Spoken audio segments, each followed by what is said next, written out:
हूं संतोष पांडे मैं हूं संदीप कुमार फुलवारी और आप देख रहे हैं द एसपी टॉक शो। बात करें आज के मैच की। तो जैसे लोगों ने हाइप बना रखी थी ना कि इंग्लैंड कुछ नहीं कर पाएगी इंडिया के सामने, ये होगा वो होगा, पर मुझे कहीं ना कहीं लग रहा था कि इंग्लैंड बहुत अच्छा खेलेगी। और आज भाई टॉस हार कर, कह सकते हैं इंडिया ने टॉस हारा ही है और इंग्लैंड ने टॉस जीत कर पहले गेंदबाजी की फैसला लिया और गेंदबाजी के फैसले को सही साबित करते हुए पूरे 30 ओवर के खेल में इंडिया को आउटप्लेड कर सिर्फ एक श्रेयस अय्यर थे जिन्होंने 60+ रन की एक बहुत महत्वपूर्ण पारी खेली और भारत को 125 रन तक पहुंचा दिया। जब बल्लेबाजी करने उतरी इंग्लैंड, जहां पर उनकी सोच एकदम फिक्स थी, हमें जाना है और एग्रेसिव खेलना है, क्योंकि अगर वो भी वैसे खेलते तो शायद विकेट लॉस होने के चांसेस थे। और इंग्लैंड ने वैसे ही जेसन रॉय और ओपनिंग में कौन थे सर? जॉस बटलर दोनों ने आके ताबड़तोड़ छक्के चौके मारने शुरू कर दिए और 3-4 ओवर में ही इंडिया बता दिया कि भाई हम तो इस मूड में है कि हम और जल्दी मैच जीत के जाएंगे। और यही हुआ। 27 बॉल रहते हुए इंग्लैंड ने ये मैच जीत लिया 8 विकेटों से।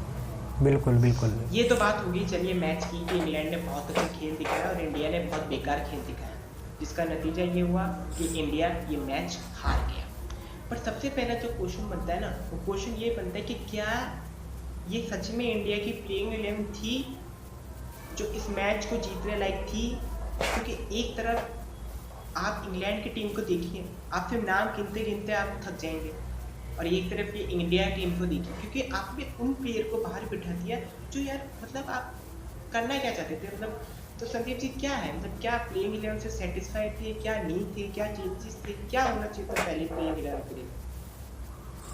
जी बिल्कुल भी सेटिस्फाई नहीं है, प्लेइंग 11 से सेटिस्फाई नहीं है, जो गेम स्ट्रेटजी रही थी उससे सेटिस्फाई नहीं है। अभी भी आप एक्सपेरिमेंट कर रहे हैं, जबकि आपको पता है कि ये शायद आपके वर्ल्ड कप से पहले की होम सीरीज लास्ट होगी, क्योंकि इसके बाद एक्सपेरिमेंट का टाइम नहीं मिलेगा। आईपीएल आएगा, आईपीएल के बाद में इंग्लैंड जाएंगे, आप वहाँ से फिर बाद में वर्ल्ड कप आना है, तो एक्सपेरिमेंट का आपके पास टाइम ही नहीं है।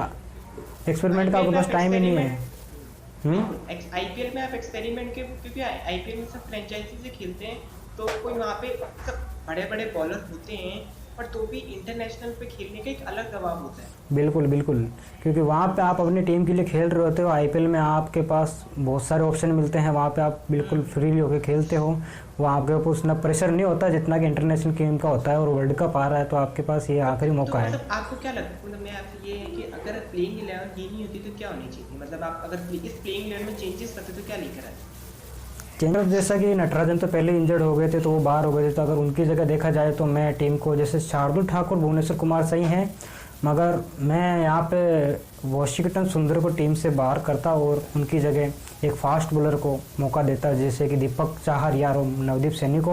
और ओपनिंग के अंदर मैं शिखर धवन की जगह रोहित शर्मा को लेकर आता। उनको रेस्ट नहीं देना चाहिए था, क्योंकि आपको पता है अभी रेस्ट देने का टाइम नहीं है, अभी कंटिन्यू वर्क करना पड़ेगा आपको। बिल्कुल। और ये 3 स्पिनर खिलाने का क्या मतलब रहा? मतलब 3 स्पिनर खिलाए जिसमें अक्षर पटेल तो ऐसे पिटाई खा रहे थे जैसे लेवल की पिटाई खा रही है।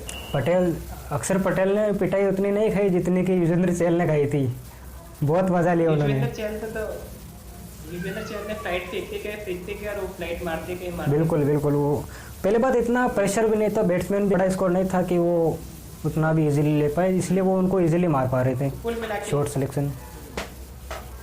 तो कहीं ना कहीं इंडिया की T20 की बैटिंग अप्रोच अभी तक समझ में नहीं आई। टीम इंडिया अभी भी पुराने तरीके से ही खेलते आ रही है, भले उसने स्क्वाड एक नए स्ट्रेटेजी से चुना हुआ है, पर गेम इनका अभी भी वही पुराने तौर से है। ये T20 भी अब वनडे की, क्योंकि वर्ल्ड कप के लिए आपको स्पेशल तैयारी करनी पड़ती है, जो कि मुझे यहाँ नज़र नहीं आ रही है। जिस तरह से गेम प्लान चल रहा है आपका, तो आपको गेम प्लान पे ध्यान देना पड़ेगा, क्योंकि ये तो चलो सीरीज है, मगर वर्ल्ड कप में अगर आप ऐसी गलतियाँ करोगे तो आपको मौका नहीं मिलता है। बिल्कुल। मतलब जिस तरह की ना प्लेइंग 11 थी, मैंने देख के चौंक गया कि किस तरह की प्लेइंग 11 थी। हालांकि बैटिंग की बात करी जाए तो श्रेयस अय्यर की बैटिंग पे क्या कहना चाहेंगे? मतलब क्योंकि आज श्रेयस अय्यर की बैटिंग के ऊपर क्वेश्चन मार्क था, क्योंकि पिछली सीरीज जो ऑस्ट्रेलिया सीरीज में वहाँ पर उनका बल्ला चला नहीं था, तो आज श्रेयस अय्यर की और आप क्या कहना चाहते हैं? और हाँ, ऋषभ पंत की T20 के अंदर एंट्री, तो क्या Rishabh Pant in test and Rishabh Pant in T20 and ODI अभी भी फर्क दिखता है कि नहीं दिखता? पहले श्रेयस अय्यर का जैसा कि सभी कह रहे थे कि सूर्य कुमार यादव को मौका देना चाहिए था, लेकिन उन्होंने ये जैसे परफॉर्मेंस दी है उन्होंने गलत साबित कर दिया कि नहीं मैं भी अपना परफॉर्मेंस दे सकता हूं। तो मैं श्रेयस अय्यर की परफॉर्मेंस से बिल्कुल भी ऐसा नहीं है कि नाखुश हो, बिल्कुल अच्छा, बहुत अच्छा परफॉर्मेंस किया। और बात करूँ अगर ऋषभ पंत की, तो मुझे लगता है मौका देना चाहिए। अभी एक मैच से आप उनकी परफॉर्मेंस को डिसाइड नहीं कर सकते, क्योंकि यहाँ पे प्रेशर था, सिर्फ उनके ऊपर नहीं था, पूरी टीम पे प्रेशर था। तो जल्दी विकेट गंवा दिया आपने, पावर प्ले में 3 विकेट गंवा दिए अपने। तो इतना एक मैच में आप उनको डिसाइड नहीं कर सकते उनकी क्या परफॉर्मेंस रहेगी। तो आप चलिए, एक छोटा सा क्वेश्चन था कि ऋषभ पंत इन टेस्ट में से आपको ज़्यादा इंप्रेसिव लगते हैं कि ऋषभ पंत इन वनडे? बात तो एक ही है जी, टेस्ट में भी T20 खेलते हैं, T20 में भी T20 खेलते हैं। बट कहीं ना कहीं वो टेस्ट के, चलिए ये तो डिबेट होती रहेगी कि वो किसके अंदर बेटर है, बट हम आशा करेंगे कि उनसे अच्छी बैटिंग निकल जाए, शायद वो T20 वर्ल्ड कप में एक तुर्क का इक्का साबित। बिल्कुल बिल्कुल, क्योंकि उनको लगातार मौके देने होंगे हमको। उसके बाद से हम आज शायद आपने एक चीज़ नोट की नहीं की होगी, मैंने एक चीज़ नोट करी कि जब जैसन रॉय बैटिंग कर रहे थे ना, तो शायद, और वो जब हर बाउंड्री लगा रहे थे ना, हर चौका और छक्का लगा रहे थे, तो शायद वो IPL के जो ऑनर्स थे उनके मुंह पे थप्पड़ लगा रहे थे। मुझे क्यों नहीं सुना? अब देखो, आपको मुझे चुनना चाहिए था, आपको मुझे स्किप नहीं करना चाहिए था। हाँ, उनके हर एक चौकी छक्के के बाद जब कैमरा उनकी तरफ दिखाया जा रहा था ना, तो उनकी तरफ देखना उनके इमोशंस था, और वो इमोशंस ये बार बार चिल्ला चिल्ला के कह रहा था कि ये मुझे क्यों नहीं लिया गया IPL में, जबकि मैं इतना अच्छा कर सकता हूँ। मतलब क्या, मतलब अगर आप कैसे देखोगे आप जैसन रॉय की? जैसन रॉय के देखो, वो जब इंग्लैंड के लिए खेलते तो मतलब एक अलग प्लेयर के रूप में खेलते हैं, और IPL में आते तो वही मैक्सवेल वाली बात हो जाती है। तो इसीलिए उनको खरीदा नहीं गया। बाकी परफॉर्मेंस के मामले में उन्होंने जब बहुत बढ़िया बैटिंग की, कहीं भी ऐसा नहीं लगा कि पिच में कहीं भी प्रॉब्लम थी, कहीं भी बैट्समैन के लिए दिक्कत पैदा हो रही थी। तो इंग्लैंड ने कोई भी ऐसा नजर नहीं आया। ये तो बात हुई बिल्कुल। और इंग्लैंड की जो प्लेइंग 11 थी उन्होंने बिल्कुल पिच के कंडीशन के हिसाब से रखी, और शायद इयन मॉर्गन ने कल प्रेस कॉन्फ्रेंस भी कर रहा था, तो उन्होंने बोला था कि जो इंडिया है वो T20 वर्ल्ड कप को जीतने के प्रबल दावेदार है। तो अगर उनके खिलाफ अगर हम सीरीज जीतते हैं तो हमें बहुत मतलब मजबूत, हमको बहुत बड़ा स्ट्रेंथ मिलेगी। और शायद अब वर्ल्ड कप जिताने के बाद से इयन मॉर्गन का जो नेक्स्ट स्टेप है वो है T20 वर्ल्ड कप जिताना इंग्लैंड को। तो उसमें इयन मॉर्गन कितना लगते हैं आपको, वो ये T20 वर्ल्ड कप के लिए इंग्लैंड दावेदार? जी हाँ, बिल्कुल बहुत बड़े दावेदार है, क्योंकि उनके पास ऐसे ऑलराउंडर है जो बैटिंग करते हैं तो बैट्समैन कंप्लीट बैट्समैन होते हैं, और बॉलिंग करते हैं तो कंप्लीट बॉलर के तौर पे होते हैं। जैसा कि बेन स्टोक्स है, सैम करन है, उनके पास ऑलराउंडर की कोई कमी नहीं है। उनके पास बहुत बढ़िया प्लेइंग 11 है। वो आज जो प्लेइंग 11 थी उसमें भी उनके पास 6 बॉलिंग ऑप्शन थे।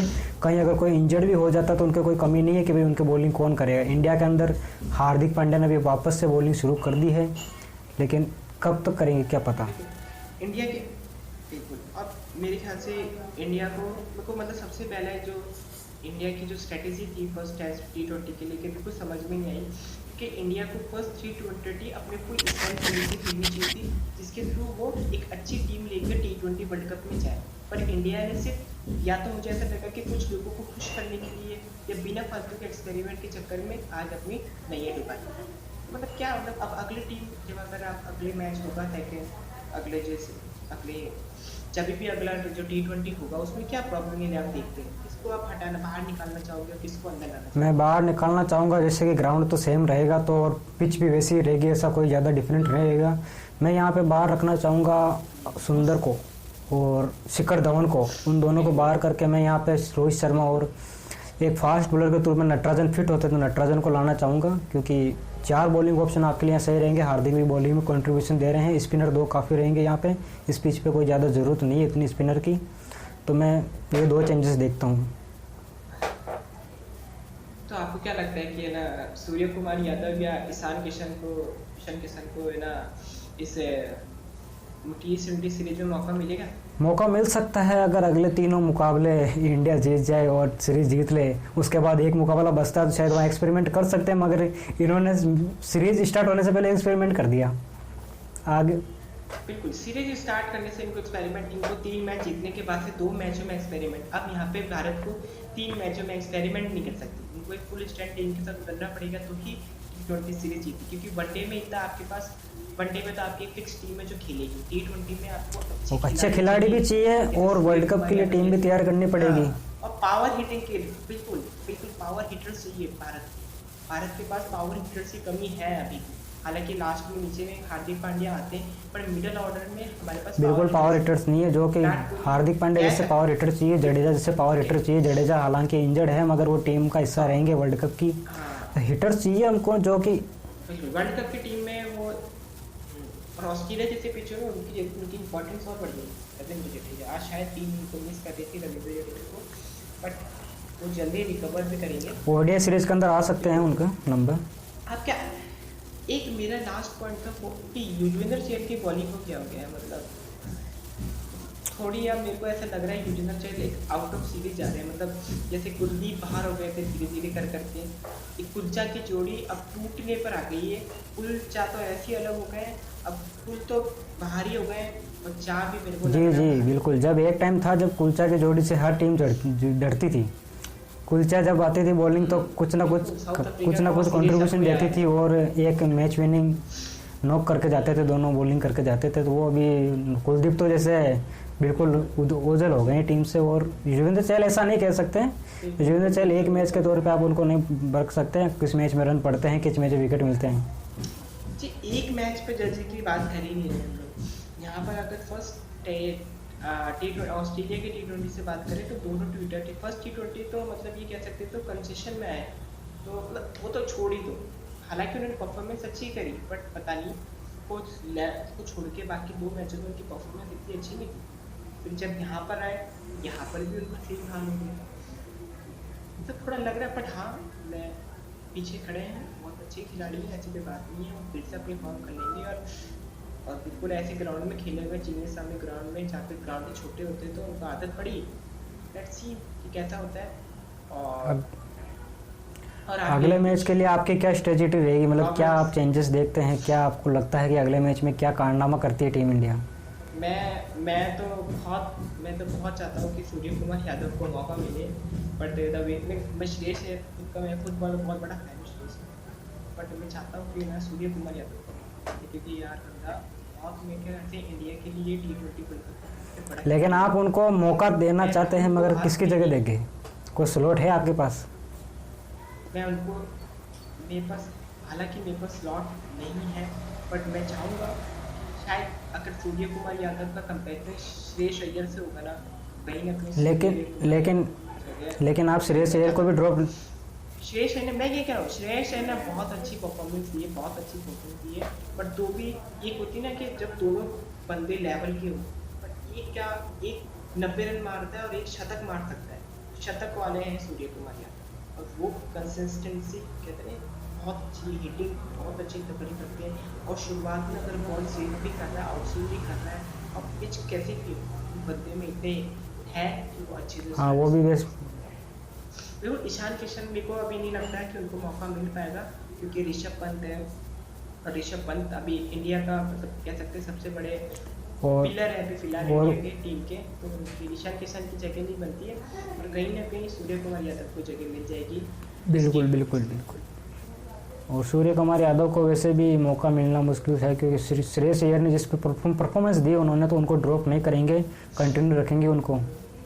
बिल्कुल, अब सेकंड मैच में तो मुश्किल ही लग रहा है उनको ड्रॉप करने का, बट देखते हैं, अब कुछ एक दिन बाद ही है दूसरा T20, और अगर इंडिया वहाँ पर भी अगर उसको हार मिलती है तो शायद बहुत बड़ी दिक्कत हो जाएगी, बट ठीक है, हम दुआ करेंगे कि ये जीते इंडिया।